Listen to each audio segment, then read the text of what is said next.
হচ্ছে রুমের বাইরে থাকা কমন রুমের বাথরুমে কেউ একজন গোসল করছে। খানিকটা অবাক হয়ে রিপন এগিয়ে যায় সেদিকে। মনে হচ্ছে বাথরুমের মাঝখান থেকে একটা মেয়েলি কণ্ঠে কেউ গুনগুন করে গান গাইছে। গানটা অনেকটাই চাপা পড়েছে বাথরুমের কল থেকে পানি পড়ার শব্দে।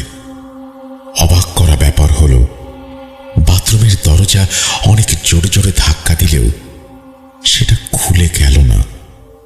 মনে হচ্ছে ভেতর থেকে কেউ আটকে রেখেছে। রিপন এক লাফে উঠে গেল বিছানার উপরে। সাথে সাথে লাইটটা দপ করে নিভে গেল।